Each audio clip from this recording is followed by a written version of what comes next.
Your daddy's special baby girl. Tookie's chest burned. Daddy? Special? Love? No. Oh, together No. that sounds bad. Daddy? Special love?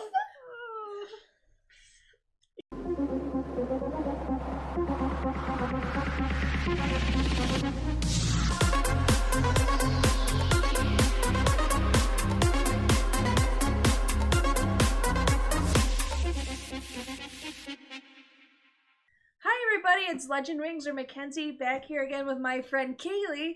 And today we're continuing our great reading of the book Modelland. Last time in Modelland, Tookie was going to leave and then she didn't, and her parents were talking about getting rid of her because her dad's not sure if he's really her dad. And then they went to T-Dod, and now they're at T-Dod. And it's time for it to begin. And everything's about to go down. And that was the last 2 chapters. Yep. The last hour of reading brought down to less than 50 words. Alright, so here we go. Chapter 9. Buzz. I'm guessing like a buzzer, but it's B-Z-Z-Z. Are there bees flying around? Bees? Bees? Could be. Thousands of girls stampeded to the square all at once. Heels clacked, dresses swished, hairdos wobbled. The T-Dod theme song boomed a pulsating beat. There was one rule, and one rule only. A girl must be walking in order to be chosen. Other than that, there was no prearranged runway on which the girls could walk, so everyone created invisible ones wherever they were standing. Violence was not encouraged, nor was it condemned, and some girls' parents insisted on adding martial arts training to their walking lessons in preparation for the big day. T-Dod Square was an every man for himself, or, more precisely, an every girl for herself event. Are people just all like kung fu fighting? I think they're whipping poses and they're throwing back elbows. Or is this more of like a defense mechanism? Might not be. mechanism, but like practice. Like, so if someone like comes at you with the baseball bat as they're walking down the runway, you can like throw them over your shoulder or something and keep on going. Sounds kind of like it. I don't know. It's vicious, whatever it is. Or are they like walking and like doing these like flying kicks up in the air? Or that would be a pretty cool walk, right, but they just gotta walk and not dance. That's the only trick. It's how much of martial arts becomes dancing then if they're like, I don't know. It's all kind of a gray area, really. Scores of girls marched down their own stretches of the square, posed for the cameras, real and imaginary, and then turned around. Trains of walking girls intersected with others. Imagine how chaotic this is. I know, that's what I was thousands thinking. Of girls just walking back and forth, kind of pulsating to this beat. They're all running into each other, right? I would think so. And it's just this one little square, isn't it? Like town square. Yeah, but there's like no prearranged lines. Everybody just is walking in this square. One area behind Tookie was so crammed with street vendors, it bottlenecked into a slow, shuffling line. Some walkers had only enough space to take a few steps before they had to stop and turn. Tookie's heart went out to a young girl in a ruffled pink dress who seemed way below the unofficial 13-year-old age requirement. She marched in place as if she were on a drill team. Rip! A girl stepped on the train. Oh, that's literally like, I thought she was thinking in her head, like, rip this poor girl, like I would say. But no, it's rip! A girl stepped on the train of a walker a few feet from Tookie and tore the fabric right off the dress. Both girls fell forward into a heap. The walkers behind them stepped over their bodies and continued. Crash! The De La Crème white and cream blow-up tent went down as 2 brawling girls entered it. Oof! A girl who looked as if she had never walked in heels before stumbled, breaking the tips of both stilettos. Two girls got into a fight at the end of their makeshift catwalk, rolling to the ground. Kenya, use the Gyakuzuki move, her mother screamed. Reverse punch the hairy hag, but watch your hair, sweetie. Tookie wheeled around.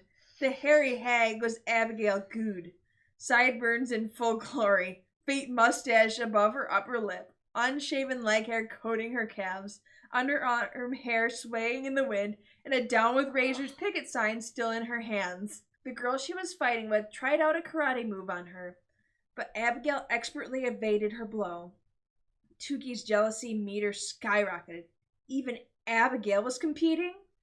She looked around some more. Actually, not only were eligible girls walking, but lots of people were too. An elderly man on a power scooter shot a Gat-to smile to the crowd as he steered his vehicle and his hands on his hips. Two down-on-their-luck women dressed in trash bag dresses and beat-up sweatsuits walked while pushing everything they owned in shopping carts, heckling every girl who passed. Honey, I wish you had it like I do. Get back, spring chickens. Age before beauty, ladies. Tookie chuckled when she noticed that even some of the protesters ditched their runaway don't walk signs and sashayed energetically while chanting, Women, let's walk. Smile for the cams.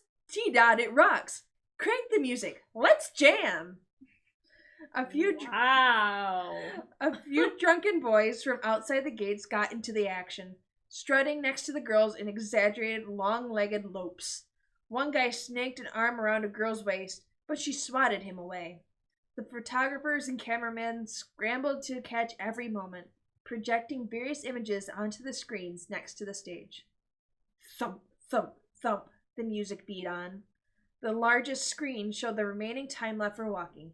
12 minutes, 20 seconds. Go, Miracle, go! Mrs. De La Crème shouted. Miracle had staggered a few feet away from the fallen tent and was standing there staring at the melee, eyes bugged, frozen in place. Don't freeze up! Wake up, baby! You have to do this! Yeah, Miracle, you can do this! Come on!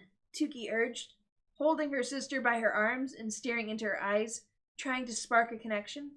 Dance in your spirit, but now with your body, she repeated over and over. Then she turned Miracle around, placed Miracle's hands on her hips, and whispered in her ear. Left, then right, then left, then right. Miracle suddenly broke out of her trance and began to follow Tookie's instructions. Tookie jumped out of the way to watch her sister. Halfway down her imaginary runway, Miracle began to wiggle her hips and shake her shoulders to the infectious music that swelled over the sounds of the crowd. Don't dance, Mrs. De La Crème bellowed, giving Miracle a pinch. If you sway one more time, you'll get way worse than a little pinch. If I have to beat the last pas de bourrée out of you, I will. Now walk, walk, walk like an Intoxibella. Miracle snapped back to focus. Her arms swung gently. She thrust her hips forward, as she'd learned to do in her hours upon hours of walking class. She reached the end of her catwalk and came face to face with Abigail Good. Both girls vied for the same spot to pose. Miracle stuck out her pointy elbows, bumped her hip, and shoved Abigail hard out of the space. Abigail teetered over in her high shoes, hit her head on the footrest of the old man's motorized scooter, and passed out cold. Almost immediately, a siren sounded, and Tookie heard someone yell, Girl down! Girl down! I feel like this should be happening all over the place right now, as many girls are thrusting and running into each other. Mm-hmm. Just chaotic screams of, Girl down! Girl down! That, like, if there's supposed to be, like, an age, like, restriction and everything, like, and, like, you have to be, like, a woman to be, picked. Why do they have the area, like, roped off? Why not just, like, put them all in a line? Because that would make sense, and if anything, this book was made to not make any sense at all. Miracle posed for a long 3 seconds, then raised a shoulder and swirled back around. There was a don't mess with me girl unless you want to get hurt expression on her face as she strutted back toward Tookie and her family. That's my Miracle! Mrs. De La Crème jumped up and down and clapped. Claim what is ours, baby! I know you, right? Tookie turned and nearly jumped out of her skin. Standing next to her. Who is it? I bet it's Theophilus Lovelaces. What's Theophilus Lovelaces? Oh, you're so beautiful. Oh, look at the way the rose petals just flutter when I see him. Ah, he's so pretty. His eyes glistened in the Ladorno sun. He was seeing her. Actually seeing her. His eyes focused right on hers. His words were meant for her. Tookie tried to smile, but she had a feeling her mouth would make more of a grimace. You're not participating? Theophilus asked, gesturing to the crowd. Tookie opened her mouth, but couldn't speak. She was dying to say, Really? Me? Have you lost your mind? But instead, a cross between a yelp, a sneeze, and a burp came out. Good for you. Tookie. Good for you, Theophilus indicated the candidates in the square. This is a little crazy. They both turned to Zizi, who strutted confidently right over an open manhole that three girls had just fallen into. Well, they spent a long time with the sewers looking for the smites anyway, How so... did 3 of them fall in there at once? Are they like lemmings? Ahead lies the Arctic shore, and beyond, the sea. And still the little animals surge forward. I think they just one after the other, all strutting down, whoop, whoop, whoop, right into this hole. But Zizi doesn't do that, because Zizi's perfect. It's her mother's brother's sister's niece taught her how to do that strut, I'm sure. And they probably, and like her therapist, dentist, cousin's son probably told her, hey, look out, there's a manhole right there. Yeah, so she knew. Her long, straight auburn hair streamed behind her. Her skin glistened in the sun. She wore a bright yellow dress that seemed electrified with matching yellow shoes. Tookie assumed it was the ensemble Lizzie had mentioned the other day, the one she and Zizi had fought over at the clothing dump. She even makes trash look beautiful, Tookie murmured. Theophilus glanced at her in surprise. Oh, nothing. It pained her that her very first conversation with Theophilus was about Zizi. She considered telling Theophilus about Zizi's dumpster digging, but then she clammed her mouth shut. No matter how much she envied Zizi, exposing something that awful was just too mean. But I'm gonna wish for the rest of my life that she searches through the trash. I mean, at least she didn't share that secret, but... Yeah, but you also just really don't care about this girl. You just don't want to be seen in a bad way by the guy you like. That's all it is. Probably. What's your name anyway? Theophilus asked, looking at Tookie again. Tookie gaped at him. He wanted to know her name? Her mouth tried to form the words. She felt Theophilus's T-O-O-K-E button in her hip pocket. Suddenly, a piercing voice rose above the din. Theophilus! Zizi's voice. I'd better go. Theophilus tipped an imaginary hat to Tookie. Then he whirled around and marched towards his beloved. 7 minutes left, Mayor Rump bellowed. A blinding neon yellow flash filled the sky. The clouds vanished. The sun disappeared. Someone screamed. Everyone shaded their eyes or ducked their heads. Even the walkers paused for a moment and squinted upward. Another whoosh boomed through the air. The scouts! A voice bellowed. They're here! Scouts? Where? Tookie stood up on her tiptoes, her heart beating like mad. People stepped back from a nearby lamppost that had started to vibrate, staring at it with a mix of wonder and terror. The lamppost began to lengthen like a long telescoping pole. Snap! It broke apart and reassembled as a slender, mysterious-looking woman in a black metallic jumpsuit. Her head glowed as it contained a light bulb. What? What? I think this was the part where Tyra started actually taking drugs. So she's a lamppost person. Lamppost? it lengthened like a long telescoping pole, not like an actual telescoping pole. Just So, like The it broke already tall lamp pole stretches taller. It stretches taller. It broke apart, and then it reassembled into a robot scout with a light bulb in her head. I guess. A scout, Tookie whispered. Oh, a scout, Tookie whispered, but it has an exclamation point. She'd never seen one in person before. The scout's head began to blink, as if warning people that something amazing was about to happen. Then the woman marched to a thin girl with cheekbones so sharp that they could slice a melon in half, and tapped her arm. The girl clutched her chest in disbelief. The scout took her hand, and the bright light of her cranium flashed like lightning. And then, poof, they were gone, and the lamppost was back where it had always been. "Oh, my baby!" the girl's mother cried, running up to the lamppost, hugging it tightly and covering it with kisses. "My baby, my baby, my baby!" And I was like, baby, baby, baby, oh. First strapped pick. More gasps and screams rose in the crowd as the huge clock in the square ticked past the 6-minute mark. Suddenly, scouts from Modelland were everywhere. An asteroid rocketed to Earth, throwing up chunks of marble all around the square and causing nearby runway walkers to flee in hysterics. Isn't that dangerous? No, it's fine. It's fine. It's fine. A stunning scout emerged from the rubble, with skin that seemed to be made of rough stone. She wore a bathing suit ensemble that appeared to be made of rocks. She tapped a tall, long-haired girl in a plain, dingy cotton dress. The dress wasn't nearly as fancy as most of the outfits the other girls were wearing, and its front was wet with tears. When the girl looked up and saw the scout, her jaw dropped. "Are you sure you have to pick me?" the girl whimpered incredulously. A pointy-chinned competitor in a puffy-sleeved dress and studded boots pushed the front. "Pick me! She doesn't want it!" The plainly dressed girl's mother tugged the scout's arm. "No, my desperata does want it. Please take her. I don't have the money to feed her anymore." Oh, Sad.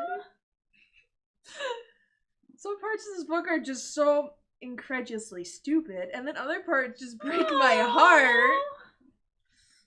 The scout nodded and grabbed the sobbing girl's hand, and they both disappeared into a hole in the ground. Immediately, all the broken marble flew into the sky, reassembled, and then dropped right back to exactly where it had been before the disruption. So it just like puts itself back together. It put itself back together. I don't get it. But alright, what an entrance. Oh god, we're gonna do that 7 times, aren't we? We totally are. Clock edged past the 5 minutes left mark. The shopping cart of one of the homeless women flew from her hands and rolled wildly around the square. Girls near the cart ran away screaming. The cart flipped forward, and old boot and tattered clothes spilled to the ground. A scout in a dress with rips in all the right places materialized from beneath the decrepit belongings. She strutted to the middle of the square and stopped in front of a raven-haired girl who was wearing a dress with an enormous bustle. The girl's mother, who was clad in a muumuu, held out her own arm. "You want me?" With a slight tired, "Oh, how the old ones always do this," roll of her eyes, the scout touched the daughter's shoulder instead. "Oh!" the mother squealed. "Well, of course, of course." You know what I see? I see a strong, confident, beautiful young lady. Oh, look, you're here too. I'm just teasing. Stop taking everything so serious. She enveloped her daughter in her arms and cooed how proud she was of her, and then let go. But as the scout and the daughter descended into the worn clothes and rotten food within the cart, there was the tiniest look of disappointment on the mother's face. 3 minutes, 50 seconds, Mayor Rump announced from his VIP bench. Mayor Rump announced from his VIP perch. Miracle strutted on, posing and turning.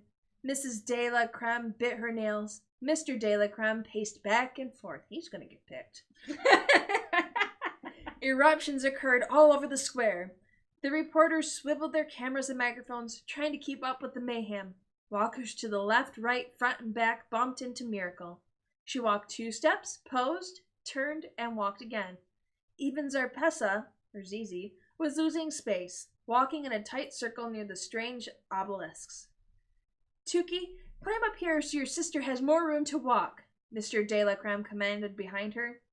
Tookie turned and saw her parents and Brian standing on the roof of the wildest car she had ever seen, a blinged-out golden lowrider with a pave roof and hubcaps that spun in place, even when the car wasn't moving. The gaudy and glam automobile was parked on a piece of marble that had a huge crack down the middle that looked, strangely, like a question mark. Tookie dutifully climbed onto the shiny bumper. Mrs. De La Crème anxiously compared the time on her watch to the time on the huge clock in the center of the square. Worry marred her wrinkled face. "We still have time," she murmured. "A miracle will happen for the miracle. I just know it." More flashes filled the sky. More scouts appeared. The candidates walked hungrily. Dozens of fights broke out, and at least 6 girls lay on the marble ground, nursing their wounds. As Tookie made her way up the trunk of the car, a strange vibrating sensation tickled her feet. Bzzz. What was that? Is the car a smize? The car might be a smize. Better it's find it's a out. scout. There are 2 options. It's a smize or a scout. 1 minute left, Mayor Rump called. Hundreds of people began to count. 59, 58. Bzzz, bzzz. Tookie looked down and gasped. A strip of the diamond-encrusted roof of the car had transformed into a thick layer of brilliant fabric. As she watched, even more of the roof disappeared and reappeared as cloth. The fabric looked as if it were being spontaneously woven by a giant loom. "Whoa," she whispered. Mrs. De La Crème noticed the fabric too. She kneeled down to within an inch of the strange material and then bounced back up. "It's a scout!" She jumped off the roof. "Miracle, it's a scout!" Brian was right behind her. He shook Miracle by the shoulders. "It's a scout, doofus!" "Where?" Miracle halted mid-pose. "On the roof of the car!" Miracle pushed past girls in her way and scuttled over to the vehicle. Thousands of crowd members were now counting down seconds. 45, 44. Another row of fabric emerged. Then another. Then another. Miracle shrieked, "A scout, Creamy! A scout!" Mr. De La Crème grabbed Miracle from the square and pulled her toward the car. "Everything we've strived for. It's all coming true, baby." 39. 38. Tons of girls ran for the gaudy car, clamoring for the attention of the soon-to-appear scout. Tookie surveyed the crowd, noticing how many people were watching the De La Crème family on the roof. Jealous girls, rabid mothers, even Theophilus was in the back of the crowd, looking amused. I mean, he's amused. Everybody else is panicking. He's just like, "Oh, these girls. Oh, women. Women in their sparkly things." But strangely, he wasn't staring at Miracle, as most of the mob was. His eyes were locked on Tookie. Her stomach flipped over. "Tookie!" Mrs. De La Crème grabbed Tookie's ankle. "Get down from the hood! Miracle needs her space! This is her moment!" Tookie stared at the ground. The area around the car teemed with so many girls now, she was kind of trapped. Furthermore, Miracle wasn't able to climb atop the roof to greet the scout properly. This is Miracle's moment, Tookie thought. She had to help her. "Come on, Miracle," Tookie called. She reached out her hand for Miracle to grab. It took all of Tookie's strength to pull Miracle and her 20-pound dress onto the hood. Once she was up, Miracle pushed Tookie out of the way, nearly knocking her to the ground. "I'm here!" Miracle cried. She stood in the center of the hood, hands in the air, her chin thrust high. "Da-ta!" "Tookie, for the love of God, get off the roof!" Mrs. De La Crème screeched. "Give Miracle room!" But Tookie didn't want to move. She wanted to see this happen to Miracle firsthand. The roof had finished its diamond-to-fabric transformation. There was a slight pause, and Tookie felt the world around her go silent. And then the whole roof began to tremble. Suddenly, the fabric split violently in the very center, knocking Miracle off the roof. She fell to the ground almost as if in slow motion. No! Mrs. De La Crème wailed. Tookie's father pushed Brian out of the way to catch his daughter. Tears of tulle billowed into his face. Miracle's legs kicked into the air. Get back up there, Miracle! Mr. De La Crème screamed, shoving a shoe back onto Miracle's bare foot. He pushed her up on the hood. 15. 14. This is the longest 13. transformation of this car ever. Why is it taking an entire minute? Because drama. The tear in the fabric grew wider until so the little tear threw Miracle off the hood of the car. And now it's still tearing, I guess. Until a human-sized hole appeared. And then a nearly naked woman emerged from the center of the tear and rose into the sky. She had long limbs and golden skin and wore shining necklaces strategically placed over her chest and lower half. A gem-encrusted veil covered her face. Tookie gasped. She's probably embarrassed and doesn't want to have anyone see her real face. Oh man, I can't. Like, why did I have to wear this? What the heck are you people doing to me? The scout's hair blew in its own wind. Her arms stretched wide. Her fingers gripped the very ends of the piece of fabric that had materialized on the roof of the car. It seemed as though the fabric had grown from her fingers, an extension of her body itself. Wow, Miracle whispered. Tookie couldn't agree more. Fireworks began to explode in the air, the sparkles showing the numbers as they counted down. 6, 5, 4. The scout looked at the De La Crèmes and nodded majestically, looking both strong and feminine at the same time because those two are usually mutually exclusive. Please, take her, Mrs. De La Crème gushed. We would be honored, Mr. De La Crème cried. 3, 2.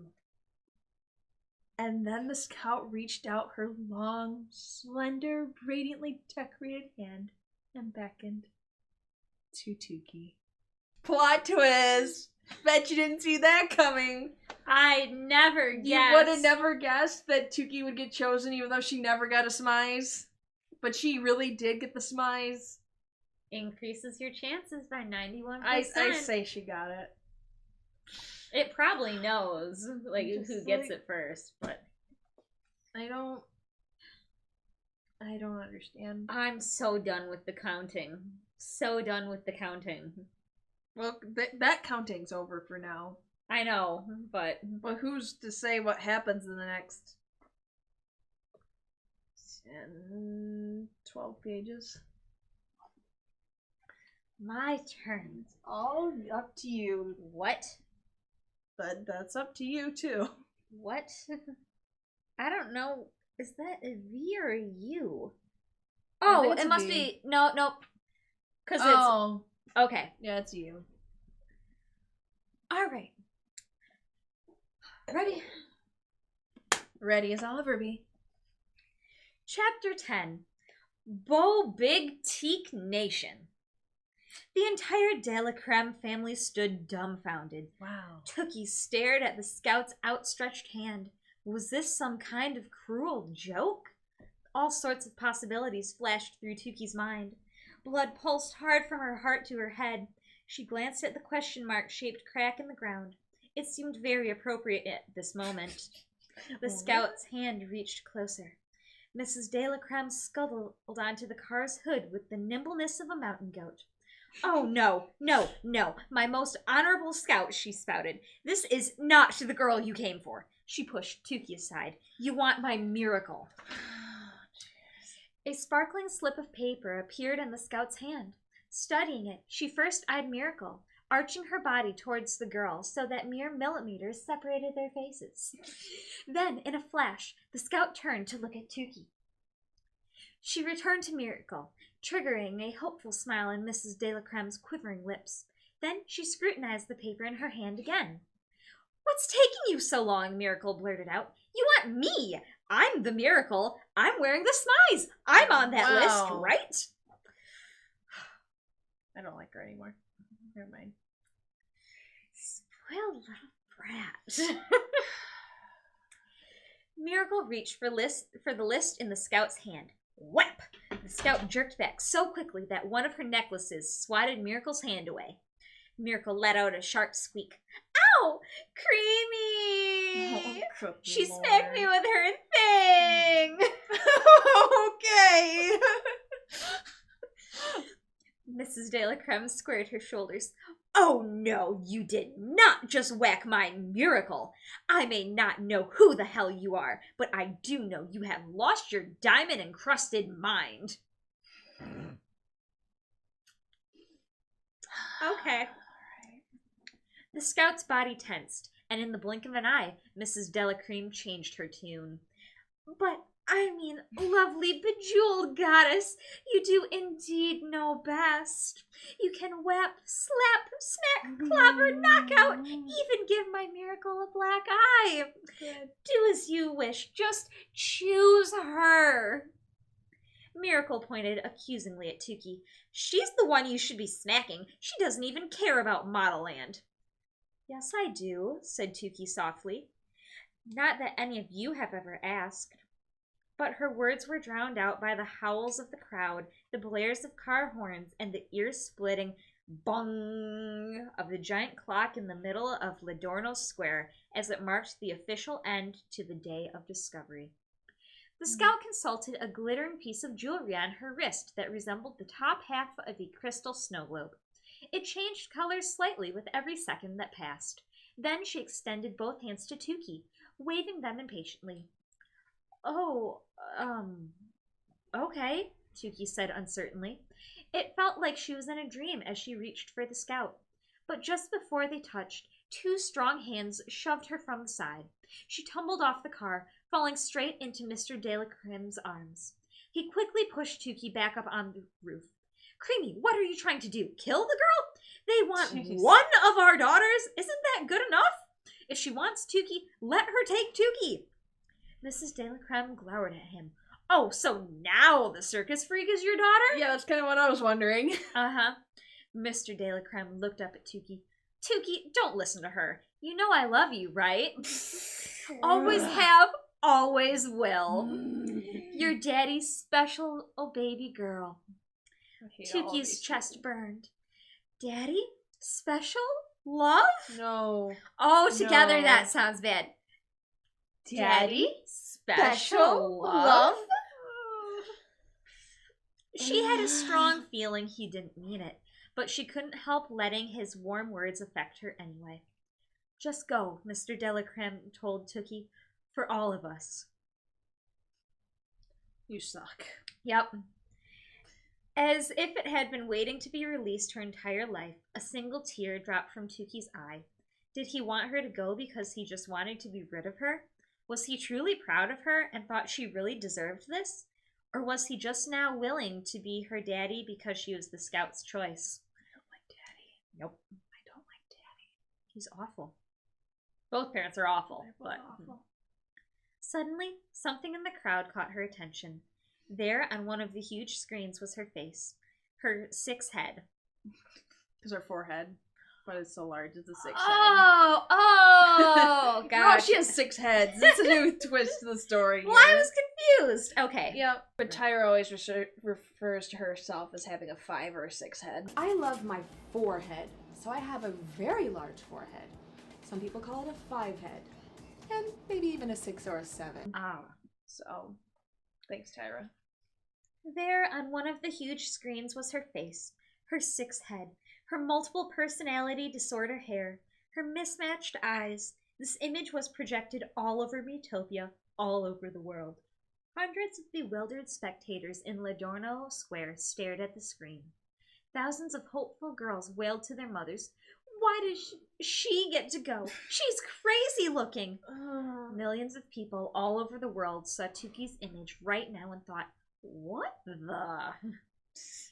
Trembling, Tookie remembered the words Wingtip had whispered to her outside the Esplanade the day before. Dream big, even you. Perhaps this was what he meant. This was the biggest dream any girl could have, especially a forget-a-girl. Tookie swallowed hard, and her trembling hand finally met the scout's bejeweled one. A flash of golden yellow light surrounded them.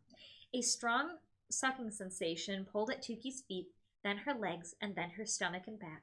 Her body tumbled into a brilliant, sheer fabric that spewed from the scout's fingers. More fabric surrounded her, enveloping her bottom and legs, and the force of a billion hands lifted her up and buoyed her into the air. Suddenly, Tookie was in some kind of translucent mesh pouch. I can't wait for the moment where she realizes she's left Lizzie behind. Again. This is gonna happen in about 3 minutes, guaranteed. We'll see. She looked down through the gossamer fabric. Ladorno Square swung beneath her. Miracle fell to her knees on the car's hood, letting out a scream so piercing Mr. De La Crème covered his ears. Mrs. De La Crème's brow was dripping with sweat. She gripped her head, and the veins in her hands looked as if they were about to burst. She raised her hand in the air like it was a pistol aiming for the scout. "You think you are flying high and mighty, but I will whack, slap, smack, clobber, knock out, and give your bedazzled ass a black eye." What the hell? It was too painful to watch them anymore. It's too painful to read It's about very this, too. painful to read this and listen to it. It was too painful to watch them anymore. Tookie shifted her gaze ahead. The scout floated in front of her, her arms stretched out behind her in a V, the fabric of the pouch protruding from the tips of her shimmering fingers. The grand buildings around Ladorno Square moved swiftly past. As Tookie sailed up and up, people looked dumbstruck, as if they were wondering why on earth such an odd-looking girl was in a scout's pouch. Do they all have that? Well, this one does, at least. Tons of parties were taking place. In a fifth-floor window, Tookie saw silver-haired men in shiny silver suits and young women in the finest gowns, all holding bright, bubbly concoctions in their hands. Higher up, she waved to a group of grinning children with cake-smeared faces. One cherub-faced girl was pressed so hard against the glass that Tookie worried she might push through some unseen crack and plunge to her untimely death. All right. Cool. This is a dream, Tookie kept repeating to herself. I've dozed off during the ceremony. I'm going to wake up and Miracle will have been chosen. She squeezed her eyes closed tight and then popped them open, but she was still in the strange pouch. The streets of Ladorno spread out in a grid beneath her. Not surprisingly, every other part of Ladorno was virtually unpopulated at this particular hour. Nearly all of its residents crowded around the square for T-Dod. It was strange to see no pedestrians, no buses trundling past, no cars waiting at the stoplights. But then Tookie noticed a red flash, a figure darting down a dark alleyway. Tookie pressed her face hard against the translucent fabric. The figure ran crookedly down the alley, arms spread wide. Then the person abruptly stopped and looked straight at the pouch. "Lizzie!" Tookie's jaw dropped. "We have to stop!" she yelled to the scout. But the scout kept flying. Nope. Tookie grabbed a handful of the pouch's fabric and pulled with all her might, trying to tear a hole in the side. If you do that, isn't she like thousands of feet above the ground? Yeah, it's or at least fine. Hundreds?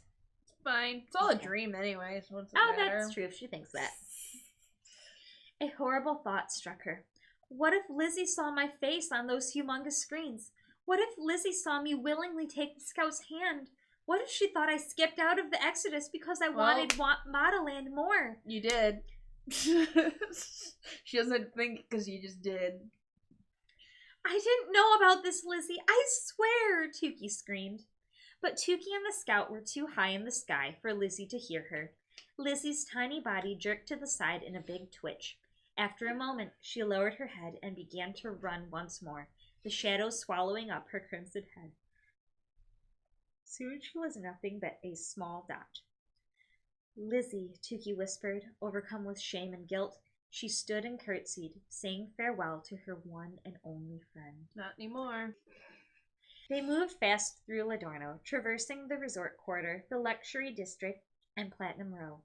As they neared the base of the mountain to Modelland, the scout slowed in front of the obscure obelisk and stopped so abruptly that Tookie tumbled backward. Then the Scout took a sharp turn and headed straight down. Tookie scrambled to the front of the pouch. The ground was approaching fast. A rush of air pushed against her body, the G-forces distorting her face and making her cheeks flutter. A horrible wail rang through Tookie's ears, and after a split second, she realized it was her own terrified scream. "We're really going to crash," she thought hysterically. She squeezed her eyes tight and braced herself for the impact. But instead of hitting the sidewalk, they merged into it, disappearing beneath the streets. All right. Tookie rolled to the back of the pouch, legs overhead. When she opened her eyes, they were in a narrow, dimpled tunnel with pale green walls. It looked to Tookie like the inside of a plant stem. The air smelled like it did before a thunderstorm. A loud whomp, whomp, whomp vibrated in her ears. Tookie and the Scout shot forward even faster, the pouch bouncing up and down. Just a few seconds later, the fabric darkened, turning black and shiny. Muffled music filled the air, growing louder and louder until Tookie recognized it as the T-Dad theme song, set to banjos. A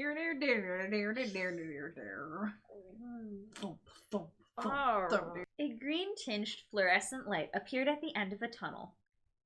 It grew brighter and brighter, and soon Tookie found herself face to face with cash registers, credit card machines, Modelland magazines, and hundreds of checkout lines. Wow.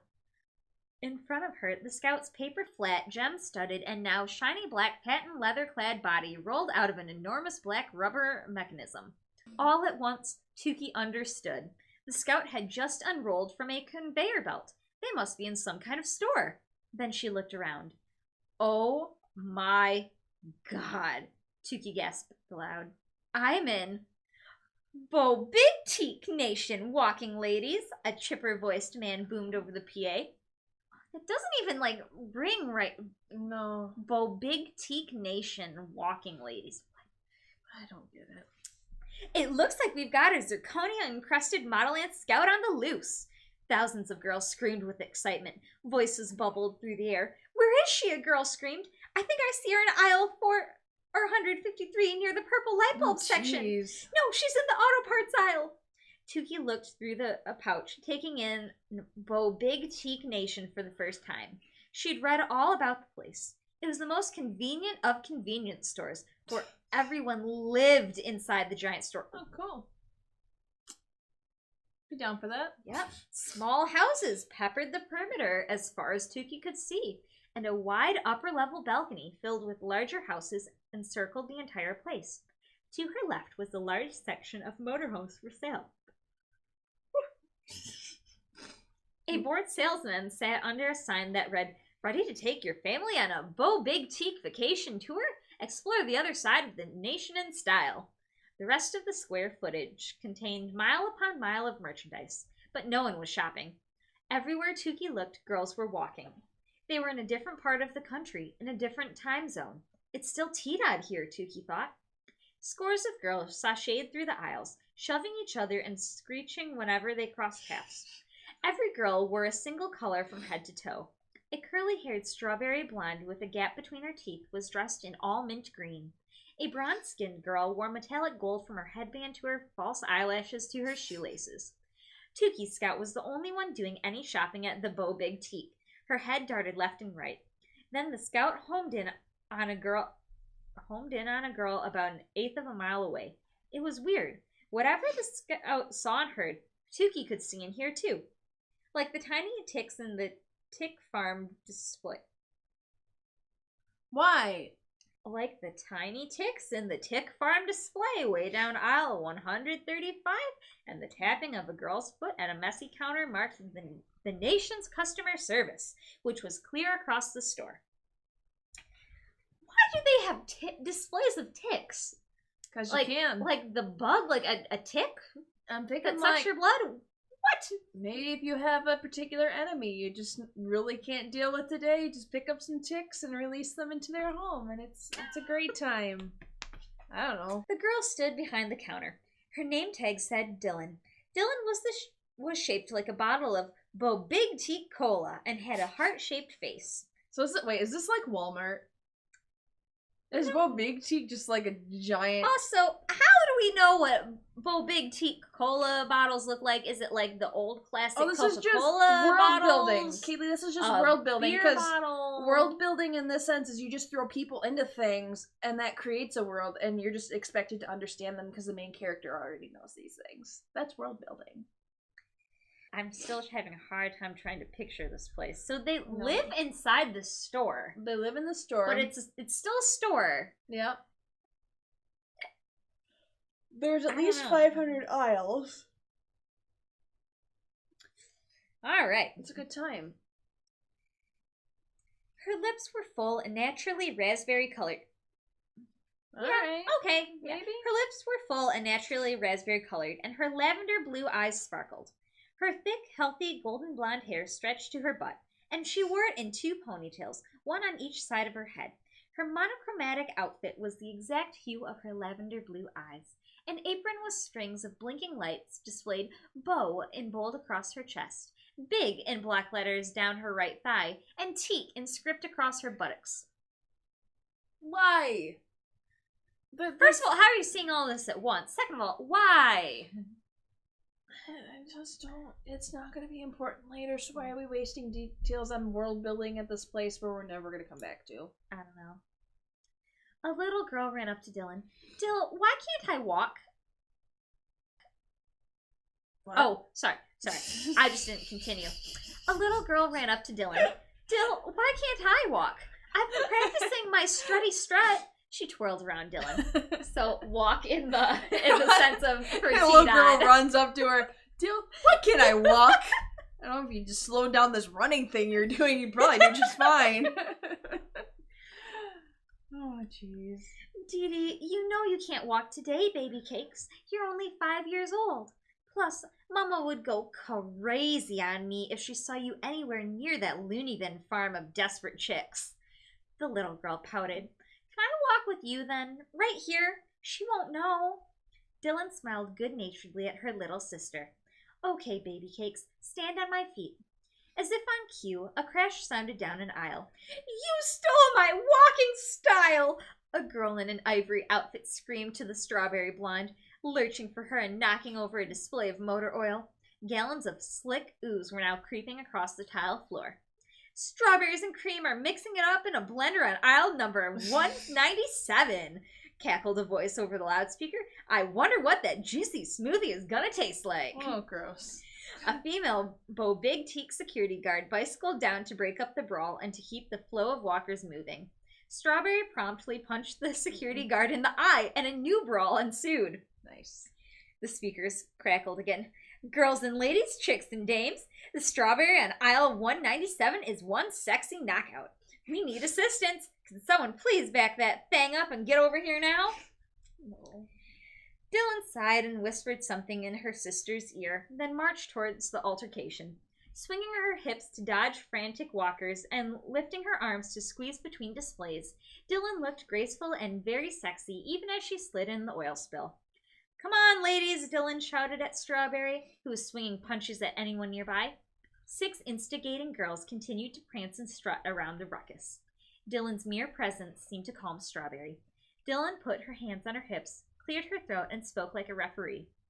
Okay, since the day you were born here in the big boutique hospital, nursed on wombat milk, you've dreamed of going to Modelland. Am I correct? Wombats? I didn't think they were the most efficient milk Wombats. producers, but maybe it's the new diet craze. Maybe that's real healthy for babies She now. I don't literally know. Googled what random animal produces milk, and she's like, wombats do. Well, we don't drink goat milk here, kids. Can you milk Wombat. a wombat? How would this work? They have pouches, right? Like kangaroos. You're going to get down in there. This is good. Interesting. Okay, just quick sidetrack. So, beginning of this chapter, she goes to the scout. She's encapsulated in this mesh, and they're flying above everything, right? That's kind of what's going on? Yes. Suddenly, we're just spending several pages at this grocery store they're currently flying over. Did they stop? She's just seeing this as they all Apparently the zoom scout past. is there shopping? is what she says. So I think the scout's just there and like floating through the store. I don't know if other people can't see the scouts, if they're everywhere and you just can't see them, or what. Cannot figure out for the life if of they're maybe they're all ghosts as well. Maybe they're all ghosts as well, but I'm just like it's getting to the point where I'm bored because I've lost track of what the F is going on. I like the guy that's announcing over the loudspeaker. This is true. He is at least entertaining. The girls nodded. And has Modelland magazine ever mentioned that it prefers girls with high hopes of being the next welterweight champion of the BBT Nation? Dylan asked. The girls shook their heads. Then let's get back to fulfilling your dreams, ladies. Y'all are all busted looking now from your championship fight, but pull your confidence from your insides. That's gotta count for something. And then under her breath she muttered, "'Cause woo, child, y'all look crazy." Let's put one foot in front of the other, Dylan continued. Put one foot in front of the other. Swing them hips. Not too much. Don't slip in the oil. There you go. The girls formed a line behind Dylan like an army following its captain. Now repeat after me, Dylan said. If I don't get chose for Modelland's fam, they can kiss my butt. I won't give a damn. Swoosh. Tookie felt a tug, and suddenly the scout made a beeline for Dylan's marching lineup. So does the scout, like, go around, and I'm assuming she's gonna pick Dylan. I'm assuming this. Is she going around just, like, picking up girls and throwing them in, like, a net like you do, like... Is it? Because is this one person or several people? Because I figured each person was getting their own scout, but maybe she's picking somebody else up. Would make sense if a scout picked more than one girl, I would guess. Maybe, because I figure they're, like... normal, like, I feel our like world sense. They're supposed to be talent scouts. Yeah. Yeah. So it's possible. All the girls saw her at once. It's happening! Pick me! Pick me! But the scout swept past all of them and stopped at Dylan. Yeah. Dylan froze in her tracks, looking confused. The scout extended her neck, pushing her face within a millimeter of Dylan's, just as she had done with Miracle and Tookie. Satisfied, the scout stepped back and reached towards Dylan. Dylan stared at the scout in a bug-eyed trance. You're... She looked behind her. Here. She eyeballed an immense crowd forming silently around her and the scout. For me? They're taking Dylan, a distant voice announced. A rolling wave of murmurs headed Dylan's way and grew louder. Dylan's mouth dropped open. A look of understanding washed across her face. But what about my brothers and sisters? Dylan gestured to a tiny house near the dental and feminine hygiene aisles. I got 4 of each. I look after them. Suddenly, a woman who looked just like Dylan, only about 20 years older, pushed through the spectators and hugged Dylan's shoulders. There were proud tears in her eyes. Don't worry, baby. This is your time. Seriously, Mama? I'm going to Modelland? Me? Dylan ran her hands over her generous hips, then shrugged. Maybe a little, or should I say a lot, of some big teak booty is just what Miss Modelland needs. The scout nodded, and the whole of the big teak erupted into cheers and applause. And then Dylan fainted, crumpling to the ground. Everyone gasped. What? For real? Yep. Don't worry, Dylan's mother waved her arms frantically. She does that when she's excited or scared or in shock. Good. The scout reached down and lifted Dylan in her arms. Blue, green, and red fireworks exploded above them inside the store. The music pumped louder. Then the golden light that Tookie had seen in Ladorno appeared again. Suddenly, a foot rammed into Tookie's waist. Dylan was in the pouch next to her, just like that. The blonde jumped when she saw Tookie. Hey, girl! I'm Dylan. Whoa, I never seen eyes like that before. Interesting. Okay. Who are you? Tookie flinched. She wasn't used to people paying attention to her. I'm Tookie, she fumbled. She tried to smile. The pouch lurched to the left, and the scout lifted off. Both girls tumbled about as they shot up through the roof of Big Teak Nation. The last thing Tookie heard was a crackle over the loudspeaker.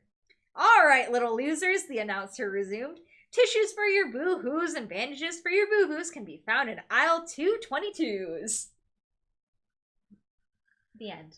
Just like... So the scouts are. I'm getting more and more of this like kidnapping vibe. She's Yeah. throwing them like in this net over her shoulder, Yep. and like just like dragging them around the country. I'm assuming now. So, like, okay, so Dylan's Tookie's new best friend figure. Bye, Lizzie. Bye, Lizzie. It's gonna make you feel bad later. The thing that bothers me, though, because I think I get what Tyra's trying to do here. And she's created a character who, like Lizzie, doesn't judge Tookie for her appearance. Because she doesn't go, oh, you're ugly. But what she still does is she goes, whoa, you have 2 different colored eyes. Like, it doesn't make it better. Like, I mean, that's probably what I'd be thinking. I wouldn't say you it. wouldn't say it. Like, the best way to handle that situation, the best way to prove that she's unlike everybody else, she just doesn't notice it. Like, it doesn't matter that you have these different colored eyes or that you have a 6 head or whatever. It's just like, oh, hey, girl, how are you doing? Like, how did you get here? Blah, blah, blah. You don't need to go specifically point out her interesting eyes. You could bring it up later in conversation where Tookie's like, oh, So I don't she like should it. act like Theophilus and just treat her like a person without saying anything. Exactly. Exactly. But nope. It's not gonna. She's gotta point it out specifically, because that proves she's nice is when she says that they're interesting and not just accepting her as a person. Like, I don't know, because I won't go up to you and be like, hey, you got wavy hair! That's interesting! Like, right? That doesn't feel good, right? That's not like... Not necessarily. It's not like, oh, thank you! Yeah, that makes me feel great. I think I'd be just more like confused if someone was like, "Oh my god, your hair!" and be like, It's "What?" interesting. Thanks. Thanks. Maybe. That's like when in it's like in Megamind where the reporter shows back up to the dinner and like her hair's a wild mess and he's like, "Oh, your hair looks exciting."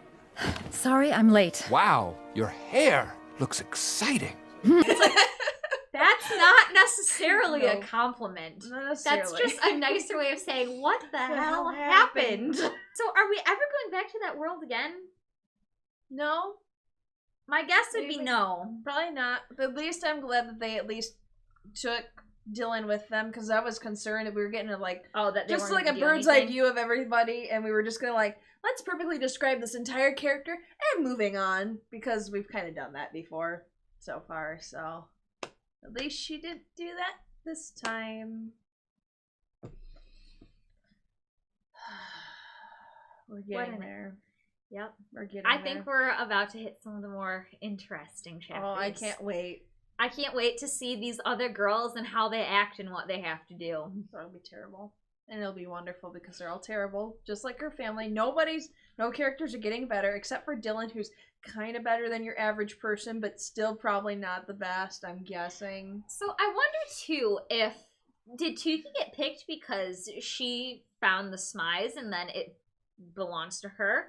Or did she get picked despite not wearing the smize? Like, is it saying that, well, because if the only reason she gets picked is because she found the smize, that's not really winning by her own looks or merit. So I Right. feel like that is just It's one of the like rules. a not nice. It's saying like you're not good Yeah. enough, except we gave you like 91% more than we did the other like people No. here.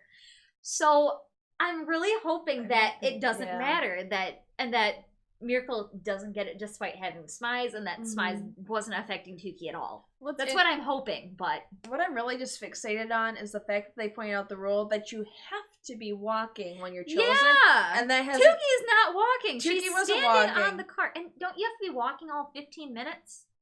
supposedly that's the way it was presented, but Yeah. Tookie didn't. So it was obviously based off of merits. As she wanted to either she wanted to help her sister, one of the other things she done, maybe because she talked to Wingtip or whatever the day before, and he's like, dream big, and she's like, oh, I don't even have this dream, but whatever. Now she's like, oh, maybe this is what he meant. I never really dreamed of doing this. Well, I think it might have been more of the fact that she's always known that just she couldn't and just never gave it much thought, because That's true. we've had a couple clues throughout the chapters that have made it seem like yes, she would like to participate, but just knows that she's been told, like, her whole life, like, you're nothing compared to Miracle. You can't do it. You're not allowed to walk. And, like, made herself believe that she just wasn't good enough to even, like, entertain that hope of being able to walk and participate in T-Dot and possibly get picked. No, Dylan's, because it's not, she doesn't, I don't think she ever actually says that, we'll have to check back, but I don't think she ever actually says that she doesn't want to be chosen. I think she says no one would choose a Forget-A Girl. This is true.